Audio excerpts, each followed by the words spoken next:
how much dust is in your eyes? Um, okay, I'm not sure, whether any of you, have had this experience when you were young, because when I was a small boy, whenever, I had any dust or particles in my eyes, I will actually tell my mom, and I ask my mom, that, oh, I've got this something very uncomfortable in my eyes. And my mom will just, gently, blow into my eyes, and after, dust, the dust actually disappear. So actually, based on this, the Buddha is actually quite ingenious, and actually very creative, in actually crafting all these similes to drive across his Dhamma, to actually make us understand. So when you say dust in the eyes, essentially, when the Buddha actually talks about dust in the eyes, essentially the Buddha is actually talking about the defilements, and the taints that we have, within us. So this dust and this in our eyes essentially is something that's actually very uncomfortable, and it has to be removed. But the question now is, how much dust is there in your eyes, and how long does it take for this dust to be removed from the eyes?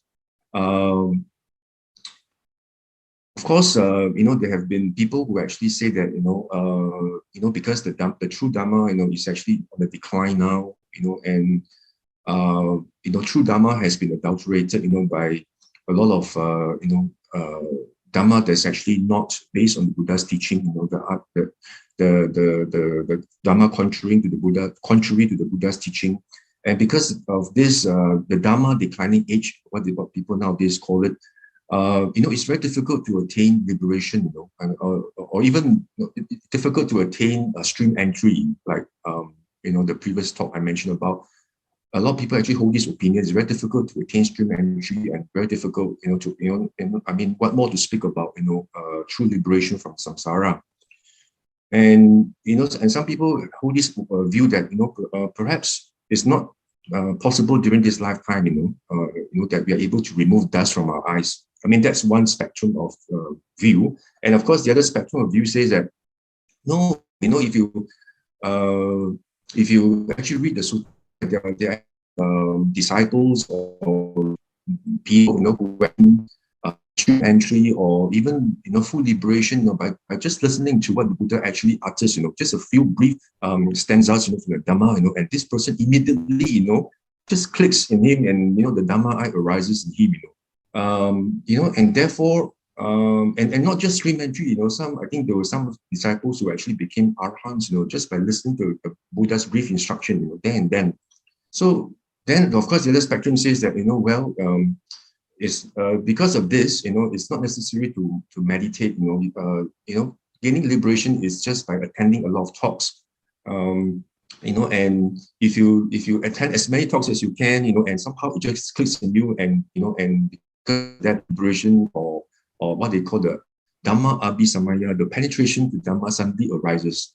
So that's another spectrum of the view. So the views actually vary. Some actually say, yeah, you can. Some will say, yeah, you can actually attain liberation, just by attending Dhamma talks and not meditate. And the other school says that no, it's not possible.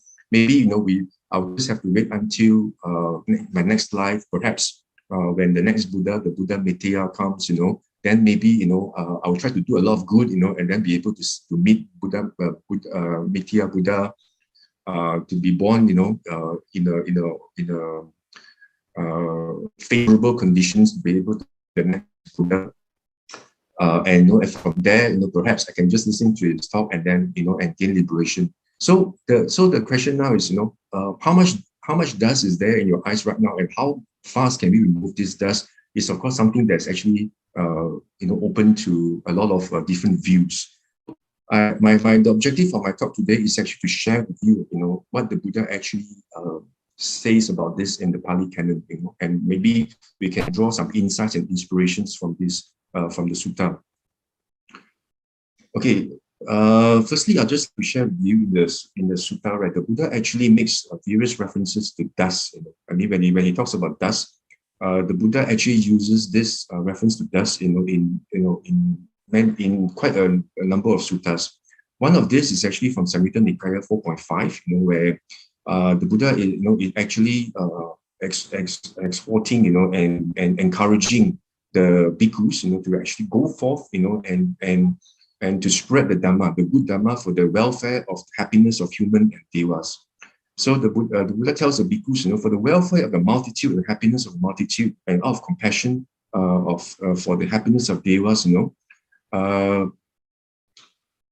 go out, and spread the true Dhamma, and let not two go in the same way. Dhamma to actually teach the Dhamma. The Dhamma that's good in the beginning, the middle, and the end. Reveal the perfectly purified holy life. And here the Buddha says there are beings, with little dust in their eyes, and actually falling. You hear the true Dhamma. There will be those who understand the Dhamma. So the Buddha actually encourages the monks, to actually teach the Dhamma, because there are those with little dust in their eyes. And the Buddha, of course, he will actually go to Segnani Gama in Uruvela to teach the Dhamma. So this one sutta where the Buddha talks about dust, and of course, the Buddha actually uses dust, to describe the household life. And the Buddha says that this household life, is actually crowded, and dusty. The Buddha says he uses dust to describe the household life, precisely because the household life is actually full of a lot of challenges and limitations, a lot of defilements, a lot of taints, and sometimes it's very, very, very challenging, and difficult for lay people, to actually practice and observe, the holy life, the brahmacharya, what the Buddha calls the brahmacharya, the holy life, like a polished shell, like what the members of the Bhikkhu Sangha, are able to, household life is crowded, dusty, and full of all these defilements. And of course, some people actually tell me, it's difficult to even observe the 5 precepts, in even in a household life. So that's why the Buddha actually uses dust again, in this context, to also describe about household life, where it's full of defilements and taints. And if you look at the suttas, right, and like I mentioned earlier, we actually see contrasting examples of how people actually gain enlightenment, and gain liberation, at different speeds, by just listening to the talk of teaching of the Buddha. For example, there's this very inspiring Dhamma, there's actually in Udana, the inspired sayings of the Buddha, and Udana 1.10, where the Buddha actually recounted, where it's actually recounted of this person by the name of Bahia, of the bark robe. Bahia was actually he was actually like an ascetic, and he actually wore robes made of tree barks. So people actually call him Bahia the bark robe, and he actually lived near a place called Suparaka, at the bank near the ocean, and he was actually very venerated, respected, and honored, and he was actually very well supported, by his followers. Then this Bahia, right, he actually had this wrong assessment. Maybe he overestimated himself, that he thought that, I actually was one of the worthy ones. I'm actually one of the arahants. So then what happened is that there is this Devata, this celestial being, and this Devata was actually a former blood relative of Bahia, and this Devata, this celestial being, he could actually read Bahia's mind, and he knew that Bahia was actually a wrong view, that to think that he was actually an arahant. So he actually told Bahia, he appeared before him, and he told Bahia that you are certainly not a worthy one, Bahia. Nor have you entered the path to worthiness.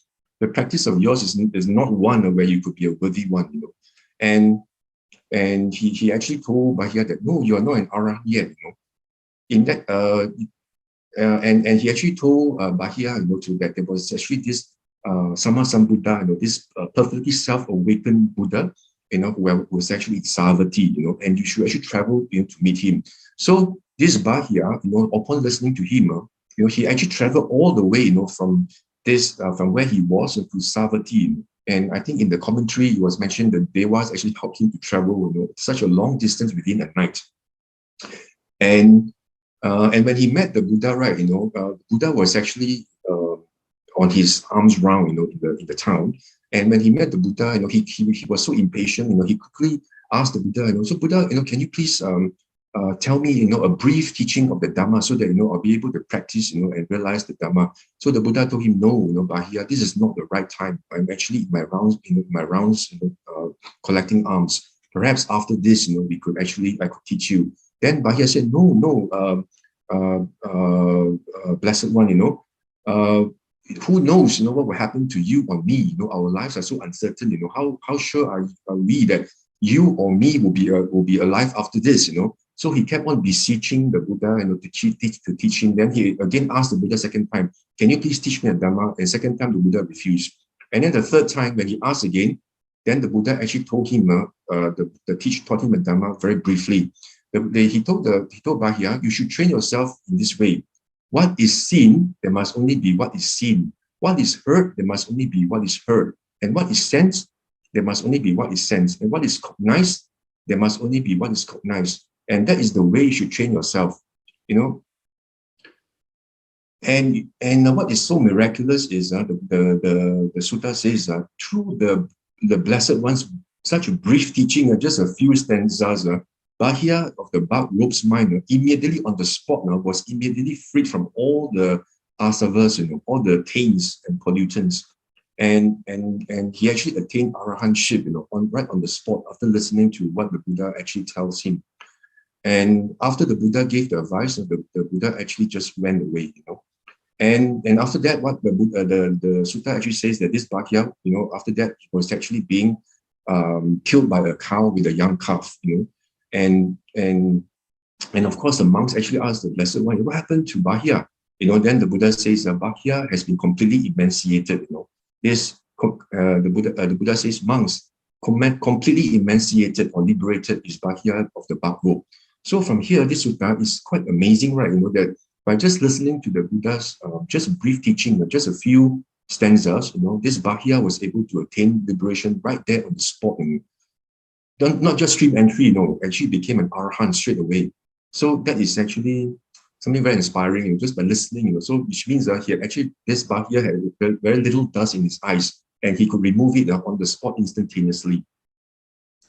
And of course, the other sutta, like I mentioned before, there's this Udana 5.3 also of the recount of this leper, this leper called Super Buddha, and he also at one time, he actually saw a large gathering, of people in the village, who were getting ready to listen to the Buddha's discourse, and this Buddha, was very wretched, very miserable man, and he was trying to beg for food, and he was thinking, perhaps if I actually went near the crowd, I could get something to eat or beg for something. So as he went to the crowd, then he started listening to the Buddha's talk, and the Buddha actually went through this graduated teaching, this Anubupi Desana, this the Gatha, Anubupi Gatha, and by just listening to the Buddha, right, what happened is this Super Buddha, right there on the very spot, after listening to the Buddha's talk about the graduated the discourse up to the Four Noble Truths, on that very seat, right, this Super Buddha, the dust-free stainless eye of the Dhamma arose in Super Buddha, and this Super Buddha actually then he was able to penetrate the Dhamma and he understood, what has the nature of arising, has the nature of ceasing, and from there he actually became a stream enterer, a Sotapanna. And there's also this sutta from Anguttara Nikaya, from this book of 8.21, where also the Buddha actually spoke to the monks about the wonders of Uga, this lay person called Uga. And one of these wonders is that when there was once this Uga actually attended to the Buddha, the Blessed One, and the Buddha actually gave him a progressive discourse, a graduated discourse, like what I mentioned earlier, the Anubupi Kata, and then this Uga's mind became very soft and pliant, and uplifted and confident. when the Buddha then revealed and taught him the Dhamma, about the Four Noble Truths, about how sankhara and how conditioned things arise and cease through causes and conditions. And because of this, the dustless, stainless Dhamma eye arose in him, like a piece of clean cloth, that actually is able to absorb, dye. So it's like suddenly, he penetrated the Dhamma, and when he actually understands, whatever is subject to origination is also subject to cessation, and through causes and conditions. And from there, he saw the Dhamma. He was able to penetrate the Dhamma. So all these examples are actually quite amazing, during the Buddha's time, where the people, there's some who had no knowledge about the Dhamma. Just like Super Buddha just went to see the Buddha, and from there the Buddha taught about the Dhamma, and then they became stream enterers. So it's actually very amazing. So these people during the Buddha's time had very little dust in their eyes, and they were able to, the dust was able to be removed either partially or completely, at very fast speed, at very swift speed, very swift progress. So the question now is for us, who now live, like maybe more than maybe 2,600 years after the Buddha's, giving of discourses and the Buddha's parinibbana. So the question now for us is it still possible to attain liberation, in this time and age, where we had so much dust in our eyes, definitely, otherwise we wouldn't be still in samsara, right? We still so much dust in our eyes. And is it still possible for us to remove dust, speedily? What does Buddha say about this? So to actually understand this better, from what, and also to try to understand whether it's possible to attain liberation in this life, or even attain stream entry in this life. Okay, what must we do? How must we practice? Or what must we be aware of? How must we practice the Buddha's teaching, such that we are able to remove this dust as fast as we can, or as soon as we can? So for this topic, I'm going to actually be focusing on the main sutta today, which is actually extracted from the Majjhima Nikaya, sutta number 85. What we call the Prince Raja Kumara. Prince is actually the Prince Bodhi, Raja Kumara Bodhi. And this sutta is actually very, in a way, also is also describes the removal of this dust, in a very apt, and a very suitable manner, that we can basically understand how we can practice in order for us to remove the dust. So this Prince Raja Kumara Bodhi, right?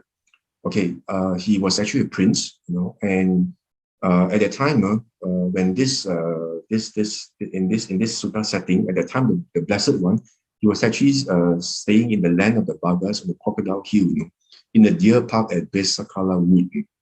And at the time, this Prince Bodhi actually built a new stilt long house. But this is actually under Venerable Sujata's translation. But if you read this Venerable Bhikkhu Buddhist translation, it's actually a palace.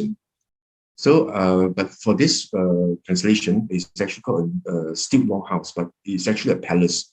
And this palace is actually called Pink Lotus, and he was actually constructed for Prince Bodhi, and this palace had not been occupied by any ascetic or any spiritual persons yet. So, like what most lay people do nowadays, when they buy a new house, and nobody has stayed, and they like to actually invite monks and perform dana, observe sila, and do chanting, share merits, to create positive energies in the house, right? So this Prince Bodhi also simply did the same thing. He actually asked his Brahmin student, Sanjika Putta. He actually asked this student, please, dear Sanjika Putta, go to the Blessed One in my name, bow your head to his feet, and ask him whether he was well and healthy, and ask the Buddha whether he might accept tomorrow's meal from me, together with the Bhikkhu Sangha, So this prince actually asked his student Sanjika Buddha to actually extend an invitation to the Buddha for a meal dana, and of course the student replied yes, and I will do as you ask, and uh, and after he invited the Buddha consented in silence. Of course, the Buddha consented. Um, And then, of course, he told Prince Bodhi, the Buddha, Blessed One had actually accepted the invitation. So when the night passed, Prince Bodhi, had a lot of delicious food prepared, in his home, and he also had the whole palace laid down with white cloth, down to the last step of the staircase, and after all the food, all the food had been prepared for the dana, then Prince Bodhi actually asked Sanjika Buddha, please, Sanjika Buddha, go to the Buddha and announce and inform the Buddha that it's time for dana. And of course, the student replied yes, and he went to invite the Buddha. Then the Buddha actually woke up in the morning, took his bowl and went to Prince Bodhi's home, following the invitation. Okay, then of course, after the dana, Prince Bodhi actually served, and satisfied the Bhikkhu Sangha with a lot of delicious and scrumptious food, And after the Buddha had actually finished eating, and withdrawn his hand from the bowl and put the bowl aside, and this Prince Bodhi actually then started asking him questions of the Dharma.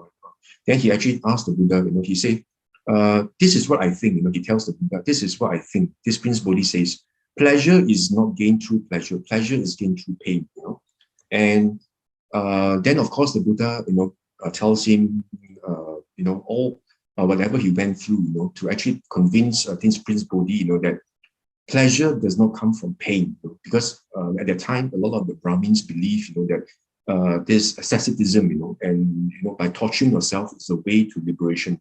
Then, of course, the Buddha went through, in the sutta about how he actually went forth, when he was still a black-haired youth, when with his father and mother still weeping with tearful eyes, he shaved his hair, dressed in ochre robes, and went into homelessness, and of course the sutta then went on, to recount how he actually met this Alara Kalama, and Alara Kalama, and also he, how he actually developed this formless attainments, of nothingness. And then he also met Uddaka Ramaputta, the son of Rama, and he also developed very fast. The Buddha has very sharp intellect, and he could actually master all the teachings by all these teachers, in a very short time, and became on par with all these teachers, And he declared, and he actually maintained. Buddha was able to attain the arupa attainments of this neither perception nor non-perception.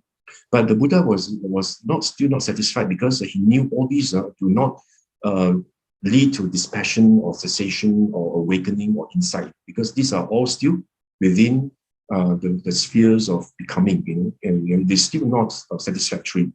Then the Buddha actually left these teachers, and he went to this place in Magadha, and it's called Senani Gama, near Ubud. Then he found a delightful park, in a grove with flowing river, very clean and charming, and smooth banks. And there was also a village nearby to go for alms. So then the Buddha actually talked about, how he went through his, when he chose that place to meditate. The Buddha actually went through all the ascetic practices. The Buddha, the Sutta talks about how he actually practiced, like, for example, torturing the mind with your mind, with the teeth clenched again, teeth clenched and tongue pressed against the palate of your mouth. And also the Buddha practiced breathless absorption, the breathless samadhi, where he tried not to breathe at all, cut off the breathing through mouth and nose. And he also completely cut off food, and he also practiced just by eating 1 grain of food every day, until he was actually so weak, that the Buddha, the Devas had to help the Deva wanted to help by infusing heavenly food into his body, but the Bodhisattva of course, refused. He said, no, I mean, this is not in accordance with my ascetic practice. Then I think in other suttas where he mentioned the Buddha actually became so weak that he fell into the river and was saved by a cowherd or something. And later on, then the Bodhisattva actually started thinking, is this the right way of gaining liberation? It means like, it cannot be right. It is not the way. It doesn't lead to any peace at all. And then suddenly this thought occurred to him, and he suddenly remembered about how as a small boy he actually sat under a rose apple tree when his father was off working, and from under this rose apple tree, where the Bodhisattva actually entered into the first jhana, and he actually experienced piti and sukha, rapture and bliss. Then he was thinking, could this be the path to liberation? Then it suddenly dawned upon him, yes, this is the path to liberation. Then from here, he understood that this jhana is nothing to be feared, because it has nothing to do with sensual pleasure. And he said, but I cannot attain this jhana with such an emaciated body, right? So he started eating some solid food, rice and porridge, to gain strength in order for him to meditate, to gain into jhana. And of course, his 5 ascetic friends then left him because he discovered that they had this impression they started becoming very indulgent. Then and of course that was a blessing in disguise, because the Buddha, when alone, he was able to practice, even exert more energetically and more assiduously, and he was able to attain first, second, third, and fourth jhana. And after he attained the 4 jhanas, he was able to recollect his past lives. He was able to see how sentient beings pass away and reborn according to their deeds, and then he was able to also uproot all the asavas, all the defilements. The 3 asavas have been uprooted by him, and the 3 knowledges appeared, and he was able to possess the 3 knowledges, and the mind was actually free from all the asavas of sensuality, desire to be born, and ignorance. And the Buddha knew that he was free. So then of course, this sutta itself then actually went on to actually talk about he was actually able to understand that that he was able to understand the rebirth is really ended, and I've actually achieved full liberation. And then later on, then he actually had this idea in him, say, should I actually teach this Dhamma? This Dhamma is so deep and profound. Should I actually teach others? Because if others don't understand me, it will be so troublesome and so wearisome for me, right? So wearisome, that if people don't understand me and I teach, then it's actually of no benefits and no fruits. So then the Buddha's mind, inclined towards not teaching. So at that time, this Brahma, by the name of Brahma Sahampati, he actually was able to read the Buddha's mind. Then he was saying, oh no, my goodness, the world will be lost, the world will perish, if the Buddha inclines his mind not to teach the Dhamma. So this Brahma Sahampati, as easily as a strong man would extend or contract the arm. Can you imagine how fast this Brahma can travel? At the speed of just you extending your arm or contracting your arm. At that speed, he vanished from the Brahma world and appeared before the Buddha, in this Uruvela, and he arranged his robe and knelt down, and tell the Buddha and asked the Buddha. He beseeched the Buddha. He said, "Sir, Bhante, let the Blessed One teach the Dhamma. Let the Holy One teach the Dhamma. They are beings with little dust in their eyes, and if these beings do not actually hear the Buddha's teaching, they will definitely be lost and perish, and there will be those who can understand the teaching." So hearing what this Brahma Sahampati said, right, the Buddha actually surveyed the world with his eye of the Buddha, and the Buddha actually saw there are many sentient beings with little dust in their eyes, but there are also some with a lot with much dust in their eyes, some with keen faculties, some with weak faculties, some with good qualities and bad qualities, Then of course the Buddha says, okay, since there are beings who are able to benefit from this teaching, those with little dust in their eyes. So the Buddha actually consented, and actually the Buddha gave some stanzas that the Buddha will beat the drum of the Dhamma, and then open is the door to deathless. So this Braham Samampati, upon knowing the Buddha has agreed to teach the Dhamma, then he vanishes, and goes back to the Dhamma realm. Then upon listening to this, right, okay, back to this palace again, this Prince Bodhi actually asked the Buddha, right, then this Prince Bodhi was actually very inspired by what the Buddha taught, while the Buddha just mentioned this. So this Prince Bodhi actually asked the Buddha a very important question. Say, so if a monk, actually has the Buddha as the Blessed One as the trainer, how long will it take for them to realize the supreme end to the spiritual path in this very life? How long will it take for this person to actually attain liberation? Then of course then before answering the question, right, the Buddha actually asked the prince, let me ask you a question in return. Are you skilled in the art of wielding a hook? Are you actually skilled in the art of wielding? Are you skilled in wielding? Skilled in the art of wielding a hook goat? A hook goat means is actually a whip, while riding an elephant, a hook goat. So the Buddha actually asked the prince, are you skilled in the art of actually using a whip, while riding an elephant? So the Buddha says, the Buddha actually asked the prince, if this person actually doesn't have faith, he doesn't have faith, and he's actually unhealthy, and he's actually devious or deceitful, and if he's lazy, and he doesn't actually exert effort, will he still be able to lazy, and also he's actually of low intellect, will he be able to achieve this skill of actually learning how to use a whip, in order to, while riding an elephant? And of course, this Prince Bodhi said, no, surely, if he has all these characteristics, right, definitely all these qualities, qualities, he won't be able to learn the skill of using a whip, while riding an elephant.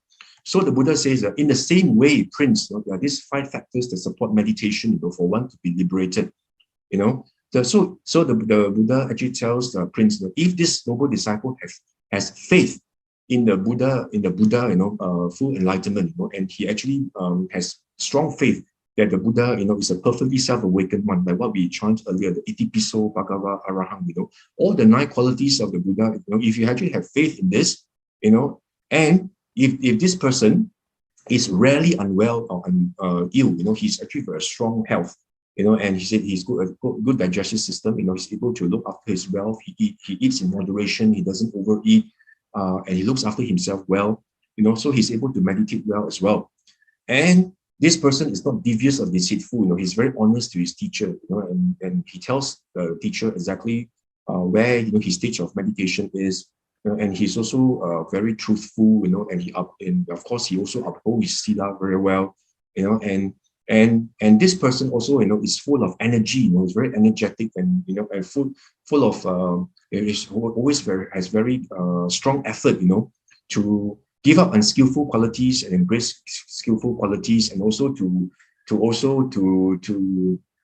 and also he doesn't slack off when it comes to developing skillful qualities and to eradicate all the unskillful states.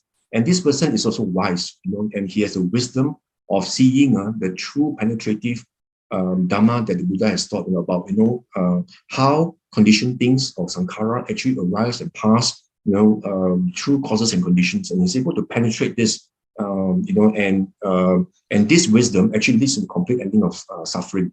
So the Buddha says that if this person has these 5 qualities or 5 conditions, then it's very possible, that this person, is able to achieve meditation, at a very fast speed. Okay, so then the Buddha says if actually this person actually has got 5 factors, right, then they are able to realize the supreme end of spiritual path in 7 years, And if not, if his faculties are even stronger, even in 6 years, he's able to attain. And as little as 1 year, and then of course the sutta goes on to say 6 years, 5 years, 4 years, 3 years, 2 years, 1 year, then all the way to a month, a week, down to just 1 day, So it's also possible that if the faculties are so strong, the person is actually able to attain liberation on the same day itself. If he's instructed in the evening, he actually is able to attain liberation in the morning, and instructed in the morning, then attain liberation, in the evening. So the Buddha actually then says, so depending on your level of faculties, you're able to attain liberation, in different times, depending on how strong these 5 conditions are. So when he has spoken to the Prince Bodhi tells the Buddha, how well expounded is this teaching, and the Buddha, of course, in Sutta, then this Prince Bodhi then actually pays homage to the Buddha, and he becomes, a lay disciple of the Buddha, as long as he lives. So from here, you can see that this sutta is just actually very interesting, because the Buddha talks about these 5 factors of, 5 qualities, that a person should have. And if you look at this, right, this all of these 5, having good health, of course, is a supporting condition, that, we must actually safeguard our health, and then not devious and not deceitful, it's also part of our sila, our moral observation, our virtues. And out of these, other than these 2, right, the other 3 are basically, within the spiritual realm, like you must have faith in the Buddha, the Buddha's full enlightenment, and you must actually have an energy aroused in order to practice to remove these taints and defilements from you, and you must also have wisdom, in order for you to uproot the ignorance, for you to penetrate the Dhamma. So these 3 spiritual realms, if you actually compare, if you actually compare against the sutta, right, that this these 3 qualities, actually, if you look at this, they are actually quite similar to what the Buddha teaches, in relation to the 5 faculties. If you actually look at this sutta, Samyutta Nikaya 48.5, where the Buddha also talks about these 3 spiritual qualities, out of the 5 spiritual faculties that the Buddha mentioned. If you look at this, the Buddha actually tells the monks how many faculties must a monk develop so that they can declare enlightenment, you see. So very similar to just now the Prince Bodhi, MN 85, where the Buddha talks about 5, but instead of touching about health as well as the deceitful and dishonest, the Buddha talks about 5 faculties. The Buddha says that you must develop these faculties of faith, energy, and on top of that, mindfulness, sati, immersion, samadhi, and wisdom, panya. So the Buddha talks about these 5 faculties. So all of these 5, you can see that this faith, energy, and wisdom are actually common, the common factors in MN 85. And this, and out of this, out of the 5 that you mentioned in MN 85, we find that these 3 are common, and on top of that, the Buddha actually introduces sati and samadhi, mindfulness and immersion.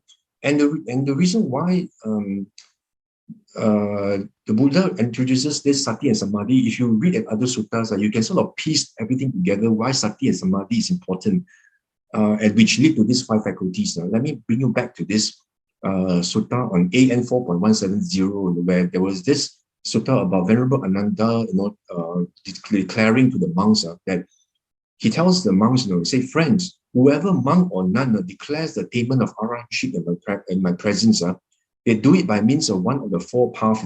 So this Venerable Ananda says, whoever who attains arahantship actually practices this one of the 4 paths. He says, either you practice this samatha first and vipassana, or vipassana then samatha, or both samatha and vipassana together. Samatha here means tranquility, means is to pacify and tranquilize your mind, to make it serene. And vipassana, of course, is actually in the practice of insight. So the Buddha then this Venerable Ananda tells the monks that whoever who actually becomes an arahant, they come and declare to me, I become arahant because I practice, in any of these four, either samatha vipassana, vipassana samatha, or samatha vipassana together.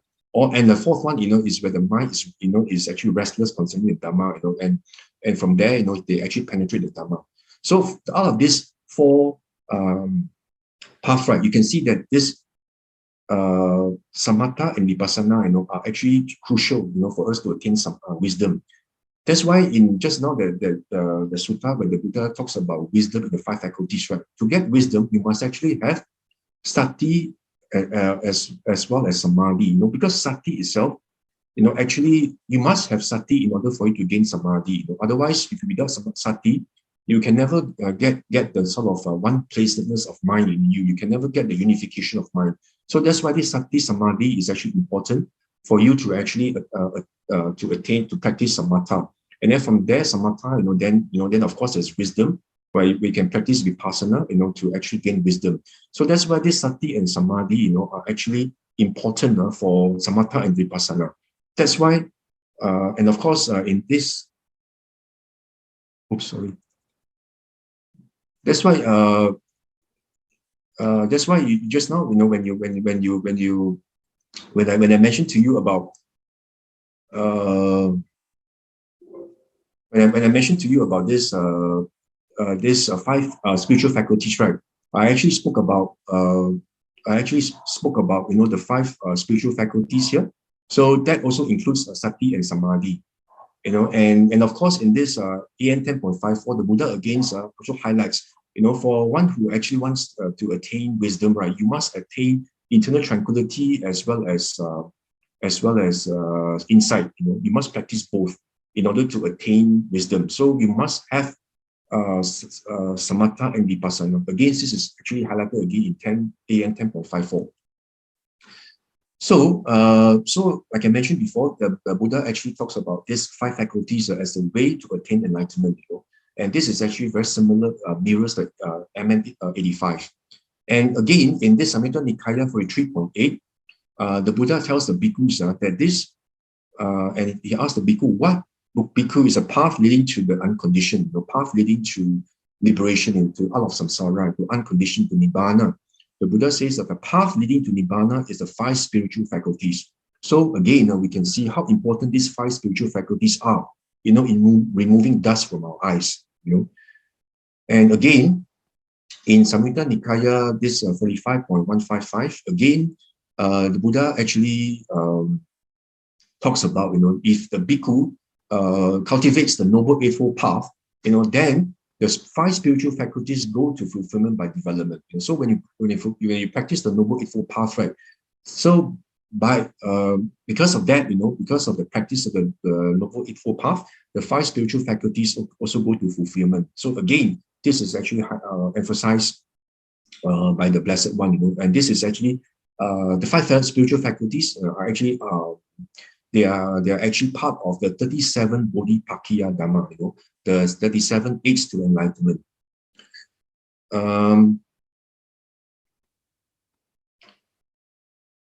Okay, and then there was also this interesting sutta, that actually highlights about these five spiritual faculties from Samyutta Nikaya 48.57. So at that time, the Buddha was staying near, again, near this Ubovela, near the Naranjara River. And when the Buddha was actually alone, this thought came to the Buddha's mind. The Buddha thinks when these five faculties are developed and cultivated, they actually culminate and end in deathless, means nibbana. And what are these five? The Buddha actually contemplates that these faculties, five faculties, are faculties of faith, energy, mindfulness, samadhi, and panya, wisdom. So we actually call the saddha, virya, sati, samadhi, and panya. These are the five spiritual faculties that Buddha says that if you develop and cultivate these five spiritual faculties, they end in nibbana, in deathless. So at that time when Buddha was thinking about this, again, this Brahma Sahampati knew what actually Buddha was thinking, So again, at the speed of extending your arm or contracting your arm, he vanished again from Brahma realm and he appeared before the Buddha again. And you know what he told the Buddha? He told the Buddha that once upon a time, Bante, I lived a spiritual life.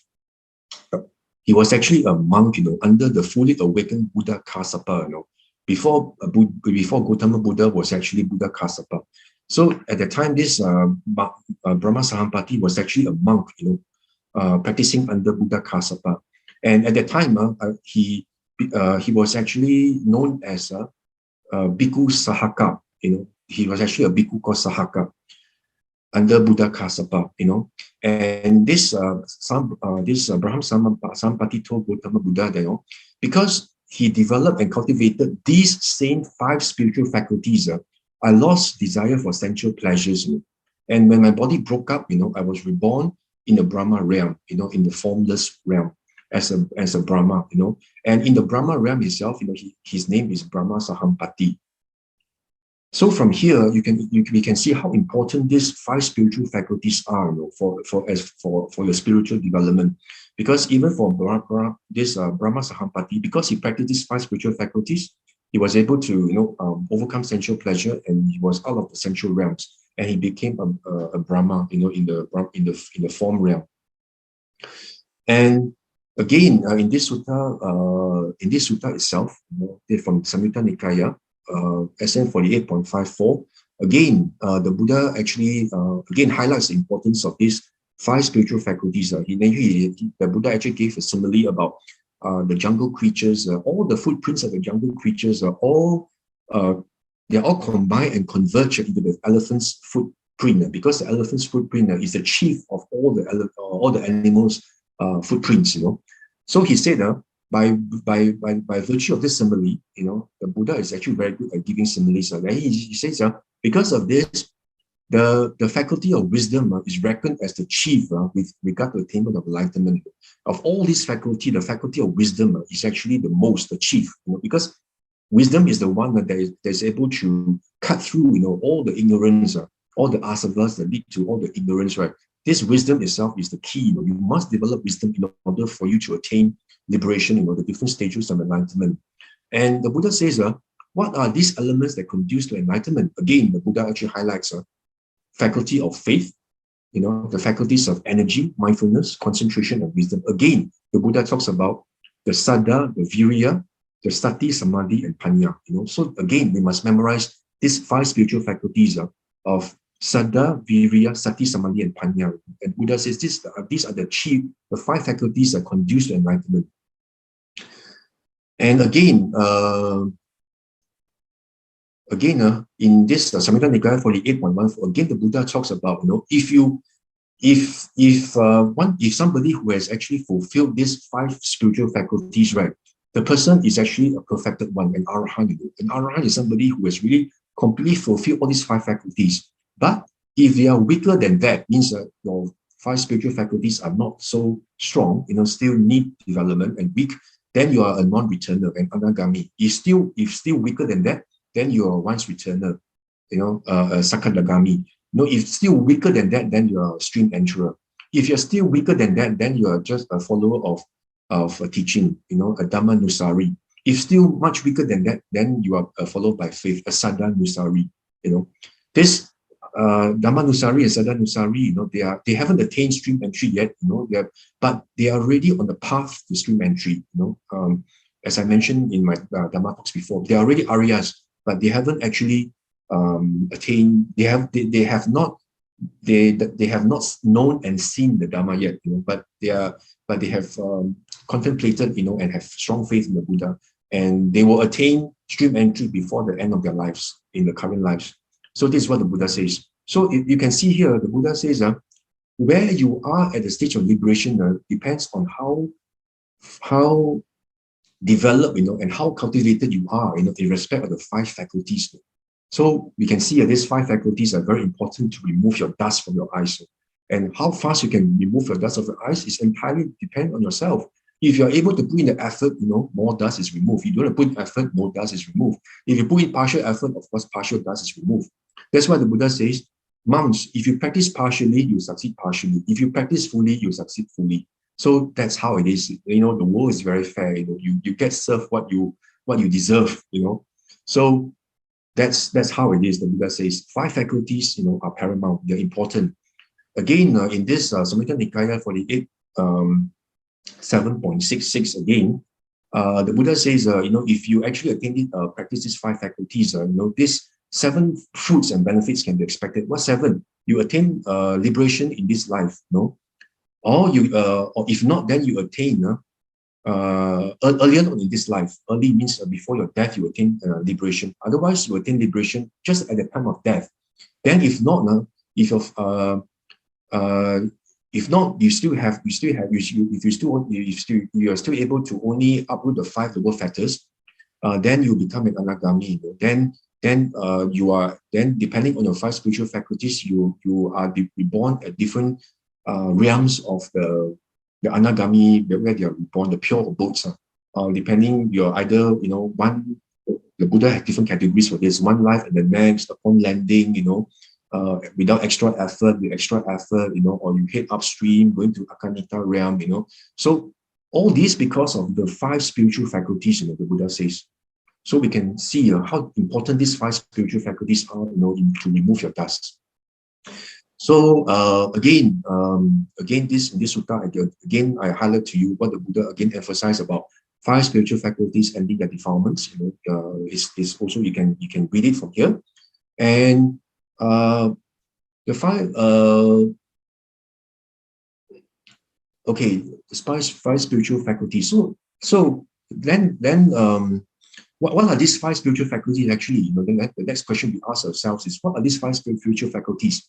Okay, so let me explain to you. Faculty of faith, the Saddha, the Buddha says in this Samyutta Nikaya 48, right? But this is what the Buddha says. The Buddha says the faculty of faith is when the Buddha, a noble disciple, he has actually strong faith in the Buddha's awakening. He actually strongly believes and has strong faith the Buddha is actually a perfectly self-awakened one. Like what we chant the Iti Piso, we have this strong faith. Of course, initially, this faith, you hold it strongly in your heart, as a Saddha. But as you progress spiritually, this strong faith is not just something you hold on to it strongly, but it becomes something that you have confidence. It's actually a confirmed confidence in you. You know for sure that the Buddha is perfectly self-aware. That's when you become a stream enterer. Otherwise, before you're stream enterer, you are just holding this on face value. That the Buddha is perfectly self-awakened. Then you just hold this as a faith. But once you develop and become more developed in your spiritual cultivation, then once you meditate, then for sure the Buddha is perfectly self-awakened. That's where stream entry comes in. Then, and what is the faculty of energy? The faculty of energy, is actually the 4 right striving. Like what we know under Noble Eightfold Path. The energy to actually for the non-arising of the unwholesome states, to actually eradicate whatever unwholesome states that have actually arisen, and to actually cultivate and to try to generate a wholesome state in your mind, and to actually sustain and to strengthen the wholesome states that arise in your mind. So that's actually faculty of energy. And what's the faculty of mindfulness? The Buddha says that this faculty of mindfulness or sati is basically nothing other than the 4 foundations of mindfulness, or 4 establishments of mindfulness, our satipatthana. And how about the faculty of immersion, the faculty of samadhi? The Buddha says that this samadhi itself refers to any of the 4 jhanas, and where you actually gain unification of mind and one-placeness of mind. Jhana here is, we must be aware that the jhana described by the Buddha and the Sutta, is about unification of mind, having the one-placeness of mind where you're able to observe whatever that happens to your body and to the mind and body, but it's actually not the jhana described in the Visuddhimagga, where we see the nimitta, we actually enter the nimitta and try to go into the nimitta, and try to strengthen the nimitta, the light and all this, and stay in the nimitta. That is not the jhana that Buddha describes in the sutta. So we must be aware of the distinction and practice. So the jhana in the sutta is different. It's about unification of mind. It's not about all these nimittas. And the faculty of wisdom itself, the Buddha says the faculty of wisdom itself refers to this penetrative insight that looks at how conditioned things, the sankhara, arise and cease through causes and conditions. And this leads to the ending of suffering. So these are the five faculties, the Buddha says. And and if you look at the first, the saddha itself, saddha is actually very important because it leads to, if you actually have this saddha, right, up to a certain level, you actually are able to attain what a stage called the saddha nusari. You become so confident in the so confident in Buddha's teaching that you are not that you actually are very conscientious, in observing your sila, your 5 precepts, and you try not to commit any of the 10 ducharita, the 10 unwholesome causes of action that lead to the woeful realms. You try not to do all these, and you become very conscientious and very faithful to the Buddha teaching. Then you become a faith follower. You become a saddha nusari, and you're already an arya, and you're already on a path to liberation. You're already on a path to stream entry. So that's how important saddha is. And the Buddha says that if you are a saddha nusari, you are guaranteed to become a stream enterer just before the end of this current life. And if you continue to have this faith, right, then you're able to attain the different stages of liberation up to anagami, by having this strong faith in the Buddha. And the Buddha says that this kind of person is actually called a faith follower. Faith follower.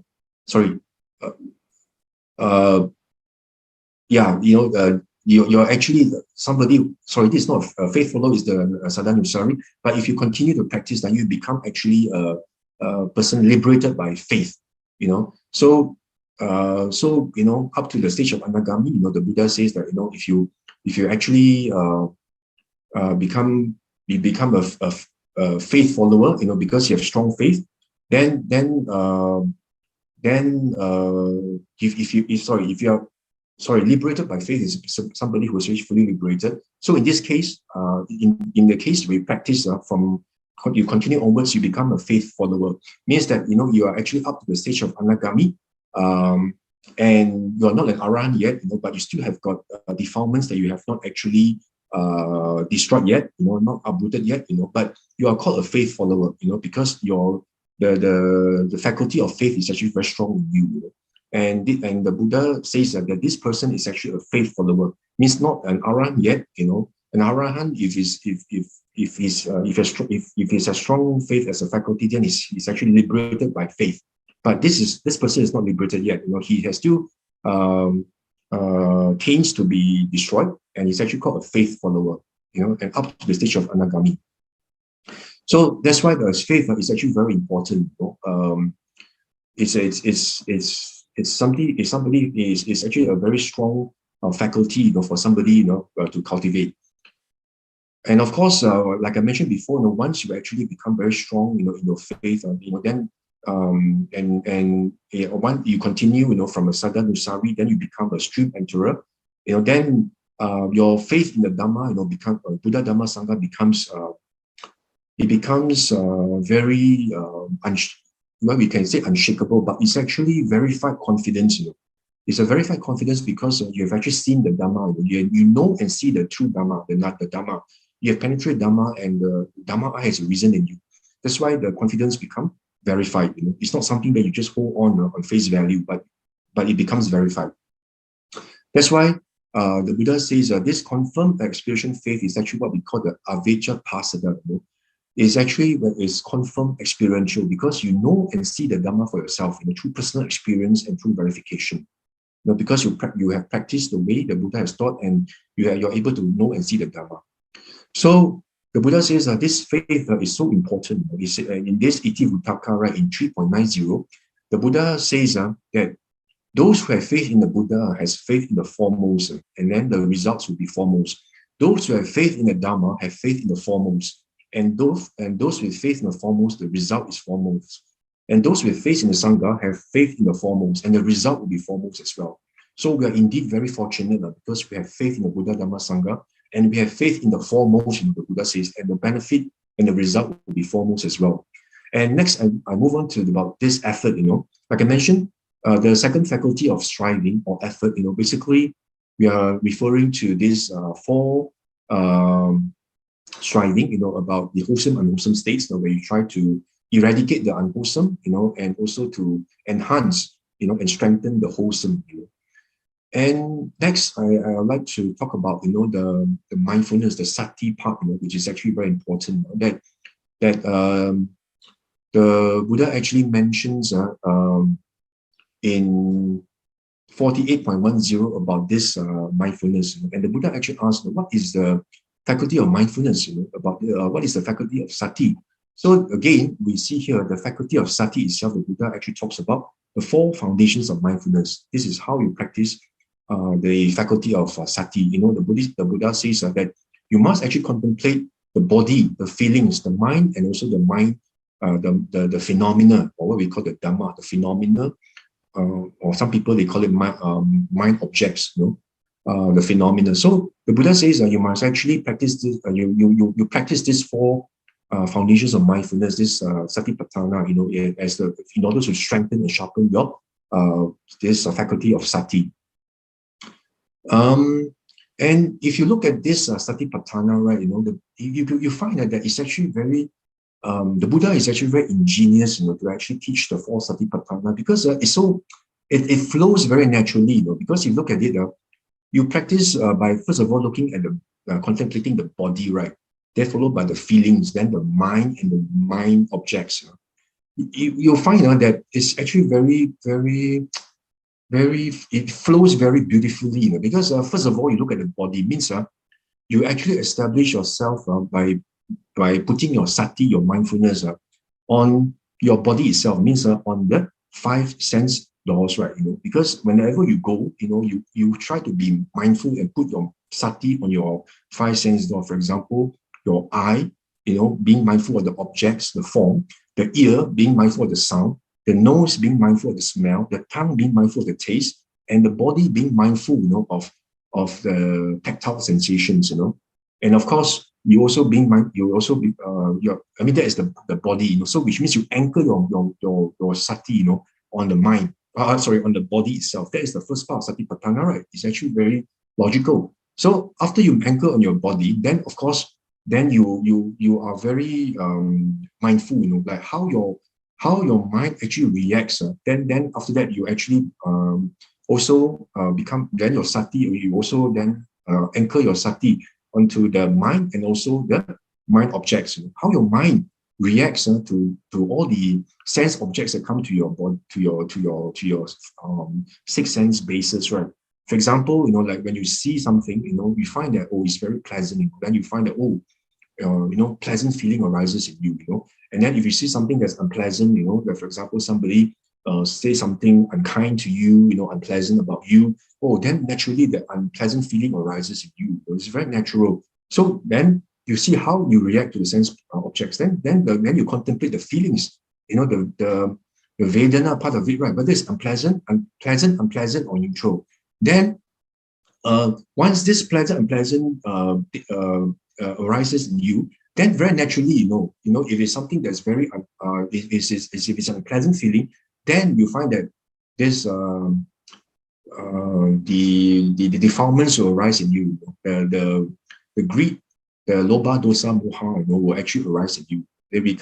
You either become very angry, very upset, or if it's something that's very pleasant, for example, you see, a plate of delicious food, or suddenly, this pleasant feeling arises in you, I must actually try it, or maybe the durian, the Musang King durian, wow, so delicious, I want to eat, So the pleasant feeling arises in you. Then, of course, the lobha arises as well, But if it's something unpleasant, somebody speaks badly about you, then unpleasant feeling arises. Then very naturally, then the dosa also arises, the hatred, the unpleasantness, the hatred, it arises in you. arises in you, and of course, if it's something neutral, then of course it's actually neutral feeling. But it's very natural from feelings, and then you actually have the mind itself, either loba, dosa, or moha, who actually arises. It arises when loba and dosa moha. When loba and dosa arise, of course, there is actually moha as well. Delusion as well. But delusion can actually appear on its own without loba and dosa. But when loba and dosa happen, definitely moha is there. So then you also observe, okay, all these loba, dosa, moha arise in my mind. Then you then after that you then contemplate, about this five hindrances that arise in the mind because of all this. So you see that the Buddha is actually quite ingenious as a teacher. He's a very quite very amazing teacher, I would say, that he's able to quite remarkable teacher that is able to come up with these four satipatthanas, it flows so smoothly, from body, feelings, body, then your feelings, then your mind, and your mind objects. So that's how you should actually train yourself, in the practice of the five faculties. You must always remember the four satipatthanas. And the Buddha says that once you practice in this way, right? Then you are able to actually also contemplate the five aggregates. The five aggregates, because if you look at it, for example, and the Buddha says, how do you practice the five aggregates? The Buddha says, you practice the five aggregates, contemplating five aggregates by looking at the six sense basis. The Buddha says in this sutta, you actually, like what I mentioned to you before, you actually place your sati on the six sense basis. So whenever you see the eye, and you see the form, you must be aware, of the factors that arises dependent on this eye and form.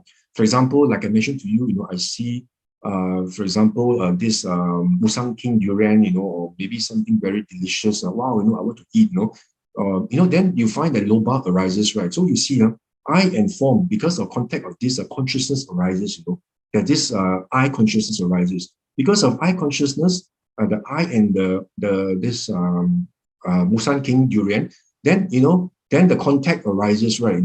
Three come together, there's contact, and because of there's contact, then there's actually feeling, this very pleasant feeling arises. I like this durian, the smell itself is so nice. It's very, by just looking at it, you feel that you want to eat. So there is this loba, this greed that arises, and pleasant feeling arises. Then of course you have this feelings, then perception. That this is actually durian, and then volition. Volition is actually when you have this craving. You have this greed that you want to eat. So because of that, the Buddha says that you should actually focus on the six sense basis. Be mindful of what you see, what you hear, what you smell, what you taste, what you touch, and what you think. That come into your six sense basis, and see how your mind reacts to it. And that's where you're able to segregate and to analyze. That basically whatever loba, dosa, moha, or all the factors and craving arise in the mind, they are all conditionally constructed. They are not yourself. They don't have an I. Everything is is actually it's all constructed due to causes and conditions. So for example, like you see the durian, right? If you look at the whole analysis, by your eye looking at the durian itself, and there's consciousness as contact, you see, you already basically contemplate, on the form, the form of the five aggregates. Then you move on to then after that, when you see the durian, then of course there's eye consciousness, right? Because your eye and the durian, there is actually this contact, there is this consciousness that arises, eye consciousness. So you have also contemplated consciousness. Then after that, because of that, because of the contact, there is feeling, pleasant feeling arises. So you have also contemplated the feeling of the five aggregates, and because of the feeling, you have the perception, right? Oh, this is a durian, wow, it's very nice. I've eaten it before, it's really scrumptious, Then you actually have this perception, this thought in your mind, that I want to eat, and you have actually contemplated perception as well. And because of this, then there's this craving in you, right? You want to go and take the durian and eat, right? Because it's so delicious. So then you also contemplated craving, right? And which is also a sankhara. So you have actually contemplated 5 aggregates, the form, the feelings, the perceptions, the volitions, and consciousness. So you have actually contemplated the 5 aggregates just by, looking, placing your sati in the 6 sense doors. What the Buddha says, that's how you should actually practice sati. And then once that is just a sati part. That's just the sati part and the samadhi. Once you're able to focus your sati, place your sati on these 6 sense doors, then you become very focused, and your mind becomes very calm, and that's when you actually get into this dynamic samadhi, where your mind becomes very calm, and very, very, very unified, and you are able to observe the same 6 sense doors very easily, and that's just the samadhi part, But of course, just by looking at this, and knowing the sati part of it is not important. It's not sufficient enough, because that's just a sati part, and like I mentioned to you, the Buddha actually, in my previous Dhamma talk, I actually highlights to you that the Buddha says, sati alone is not good enough. You must have actually a sati sampajanya, The sampajanya part is very important, where you actually analyze how the 5 faculties, in the 6th sense that you observe through the 6th sense doors actually arise and cease through causes and conditions. That's why in this AN 4.100, right? This sutta itself, the Buddha says that this 4 samadhi, because the Buddha, if you look at the 3rd samadhi, right? If you just look at for example, the objects, by just looking at observing the object, and then you just look at the object itself, you how the object changes. For example, you look at pain, or for example, you look at anger, or greed. You're not actually practicing for the for liberation. You are just practicing to sharpen your sati your mindfulness only. Your mindfulness and your clear comprehension.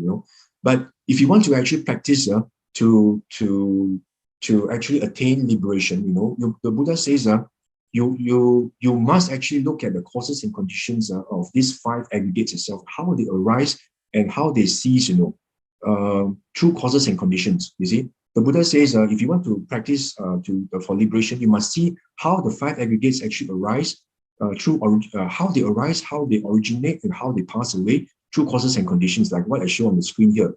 If you just meditate by just looking at the object, for example, feelings arise, they persist and they subside. Then perceptions arise, they persist and subside. Thoughts, they arise, persist and subside. You just observe only, then you are just actually sharpening your mindfulness and alertness. You are not actually sharpening your wisdom, So the Buddha says, if you want to end the affluence, you must actually look at how the 5 aggregates arise and cease through causes and conditions. It's very important to see the how part, not just by looking at the object.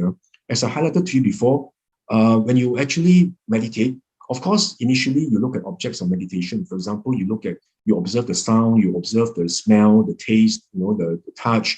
Maybe you do some anapanasati. You observe your breath as the primary object, or maybe you look at rising and falling as well of your abdomen. It's perfectly fine. Nothing wrong with that.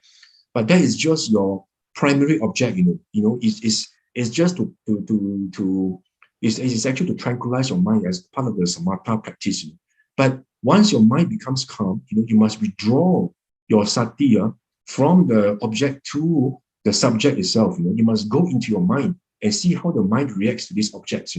Whether it's pleasant, unpleasant, what feelings arise, or whether there's actually any lobha, dosa, moha in you, and from there, you actually apply sampajanya, the yoniso manasikara part of it. You must apply how they arise. Is because of this arise? Is because of this I have this lobha, dosa, moha. Then you actually able to see this lobha, dosa, moha is actually non-self. There's no I to it.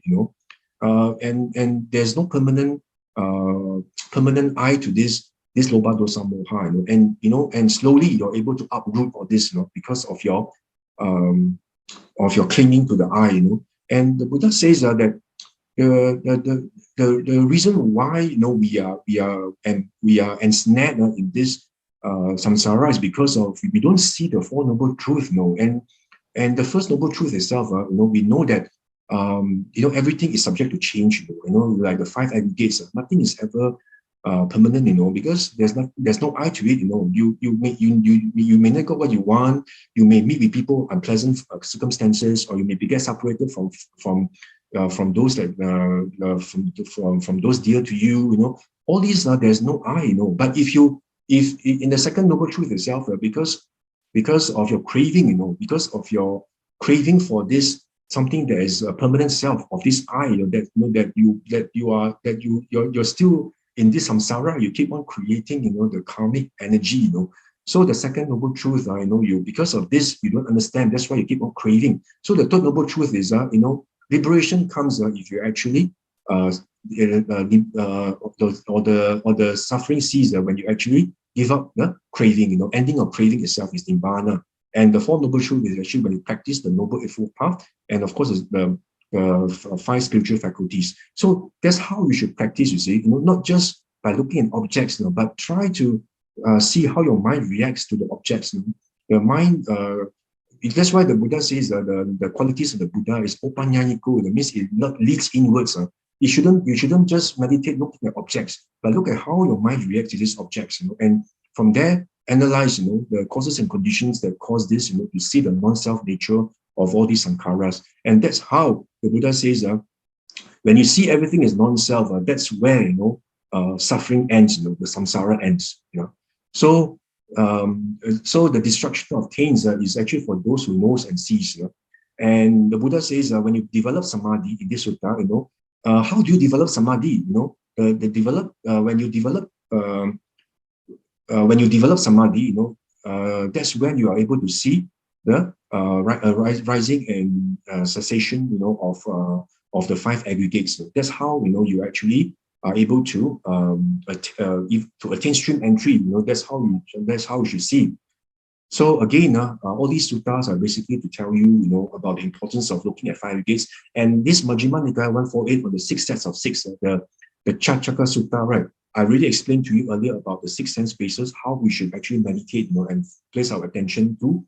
And this SM 25.1, again, is to highlight to you, even this Sotapanna, right, this stream enterer, he actually contemplates these five aggregates, in such a manner, by looking at, how the mind reacts to all these objects. That's how he's able to see the non-self nature of this feeling, perception, intention, and all these whole 10 items, because he's able to, that's how he's able to penetrate the Dhamma, knows and sees, because he actually meditates in such a way, he doesn't just look at objects, but he looks at how the mind reacts to it, and able to see, causes and conditions and non-self nature of it, So that's how important this knowing and seeing the Dhamma is. That's how the Buddha says you must practice sati, samadhi, and panya, in a nutshell. That's how you should practice. So if you see from here, the Buddha has actually given you the whole spectrum of formula as to how meditation should be done. There's even no need for you to refer to Visuddhimagga or other texts. Everything is really within the sutta, how to practice. So it's so wonderful, what the Buddha teaches in the sutta. Everything is so beautifully interwoven. Everything fits like a jigsaw puzzle. Everything is so logical, and it's so consistent. That you can see the whole path just right before you. That you just need to practice it. The five spiritual faculties. And like I mentioned to you, the reason why we are in this samsara, the Buddha says that we're just like a dog. We are tied by a leash to a post, and we keep running around and around the stake.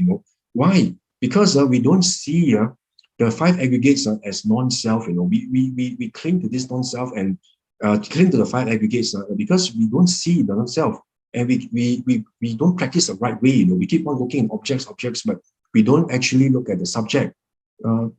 Just like, for example, if you look at the thunder, right?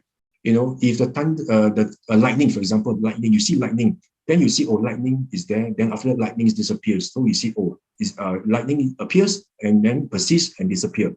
But do you actually see why lightning appears or not? Do you see the causes and conditions of why lightning appears?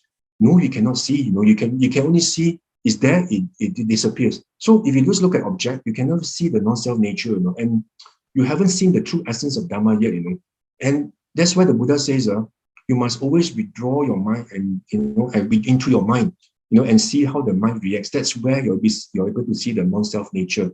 The Buddha says this is the practice of what he calls the kaya gata sati. Is actually to look at the kaya. The kaya is actually not the body in this case. The kaya is basically looking at how the mind reacts, to the six sense objects. So that's how you're actually able to penetrate and see the Four Noble Truths. And like I mentioned to you before, this MN 146, this Venerable Nandaka gave give two very good examples of the oil lamp. I always highlight to you. Always imagine this oil lamp, the light itself. The light, it actually, how does the light come about? The light comes about because of the oil wick, and the oil wick actually, and also the oil, in the lamp, and also the air around it. So the fire itself, does it actually exist by itself, without conditions? Is there a permanent self to the fire and the light? Definitely, the answer is no, because the light is dependent on all these factors. If the oil, is used up, or the wick is exhausted, or there's no air, the fire is going to be extinguished, so there's no fire and there's no light. So you see, so this light itself is definitely non-self. To say that the light exists, to say that the light has a self is totally not tenable. It's not logical. And also this Venerable Nandaka talks about the shadow of a big tree. So this shadow, how does it happen? Oh, it's because of the leaf and the branches of this big tree. And these branches of big tree also depend on the root. That's how the root and leaves are grown. And it also depends on the sun. So if the sun somehow is covered by a cloud, or if the tree actually is being felled, will there still be a shadow or not? No, the shadow itself is not self. It doesn't exist by itself.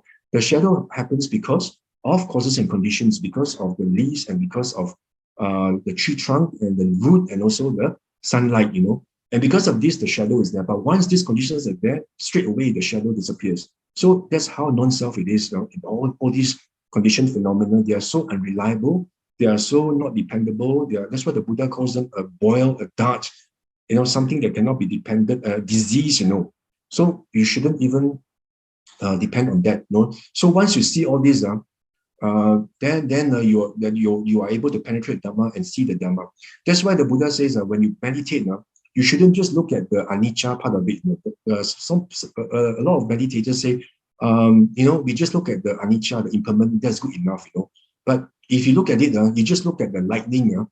It's impermanent, but so what? I mean, does it lead you to wisdom? No, it doesn't. You must be able to see anicca, dukkha, and anatta. Like in this three discourses I highlighted here, the Buddha never says just develop perception impermanence and full stop. The Buddha says that you develop permanence. Then when the perception of, then you should also develop perception of suffering in what is impermanent, and you should develop perception of non-self in what is suffering. So you must actually develop anicca, dukkha, and anatta. Anatta most importantly, because that is the crown jewel of the Buddha's teaching. It's about anatta. It's not about anicca. So we must always look at how this anicca, dukkha, anatta, and look at anatta and non-self nature, the five aggregates.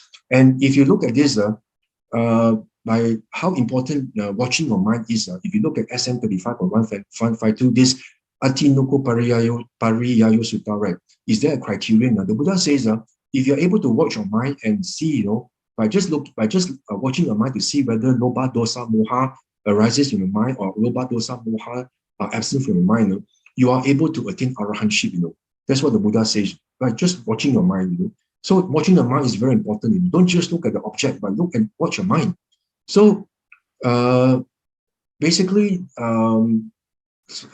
if you just look at the object itself, you're just actually sharpening your mindfulness and alertness. But you must actually practice to eradicate the asavas, to actually get out of samsara. So that's what we need to do. So the Buddha says, if you're able to practice this watching your mind, and contemplating using this yoniso manasikara, you are actually practicing the kaya gata sati, And kaya gata sati, the Buddha says, if you practice this kaya gata sati, it leads to knowledge and vision, and you actually are able to attain the different stages of enlightenment, I mean, even you're able to even become a sotapanna also. So that's why you must practice kaya gata sati, not just looking at objects, but look at the meaty part of the Buddha's teaching, which is actually the mind. The mind is very important, the mind itself is the paramount, mind is the forerunner of all things, so in the Dhammapada, right, everything is mind, So you shouldn't be just looking at the object. I mean, there's no the cultivation of wisdom there. So in summary, how much dust is in your eyes and how fast you remove this dust depends on how much effort you put into 5 spiritual faculties. These five spiritual faculties are so important. It's the path that leads to liberation. So and of course, like I mentioned to you, faith and sada, is very important. Energy is very important. And most importantly, sati, samadhi, panya. Practice like the way I mentioned to you. Every day, put your sati in the 6 sense objects wherever you are. For example, when you're driving, you can always be mindful of your hand on your steering wheel. Or maybe the cold aircon that's blowing at you. You are aware of it. Or maybe your feet, on your foot, on the pedal, or maybe your hand on the gearbox or gear, or maybe your buttocks on the seat, or something. Or when you see the traffic light, how do you react to it? When, for example, just before you cross the traffic junction, right, the light turns red. How do you react to it? I'm sure you must be like really angry, right? Why must it be me? When I'm rushing to work, why must it turn red? You're so angry, then you can see, on account of that high consciousness, wow, there's actually unpleasant feeling, and unpleasant feeling because of that. There's actually anger. There's actually dosa in it, and because of that, you're able to practice the 6 sets of six, like what Buddha actually 6 of Chakra Sutta, and you're able to see the non-self nature of it. So that's how you should actually develop yourself, and every day, try to enhance, develop your saddha, your faith in the Buddha, by listening to Dhamma talks. Maybe when you are driving to work, or perhaps you should read a sutta, to actually increase your faith in the Buddha, and try to contemplate the qualities of the Buddha, and also maybe meet the Bhante, or monks, to discuss the sutta, and it increases your faith in the Buddha Dhamma Sangha. So that's I've come to the end of the talk, and I really hope that you all will actually practice this 5 spiritual faculties as much as you can, like what I highlighted to you, so that you're able to remove your dust as quickly as possible, so that if you have a lot of dust in your eyes, I hope you're able to remove them as soon as possible. If not, then I hope that you are able to reduce the dust in your eyes, such that maybe in the next life, you're able to meet Buddha Metya, Metya Buddha, and by just Metya Buddha, speaking a few stanzas, then right on the spot, you become a stream enterer or become an arahant. Well, that is wonderful, right? So start practicing now. Practice the 5 faculties. Don't wait until the very last minute, like what Bhante Agachita normally says, right? Don't learn to swim until you need to use a sampan and cross the stream or the sea. Then you only start to learn to swim. No, learn to swim now, so that when the sampan capsizes, you're able to swim, right? So I urge all of you to practice the 5 spiritual faculties, so that to reduce your dust, to remove the dust as much as you can, so that now we are able to get out of this samsara as soon as that we can.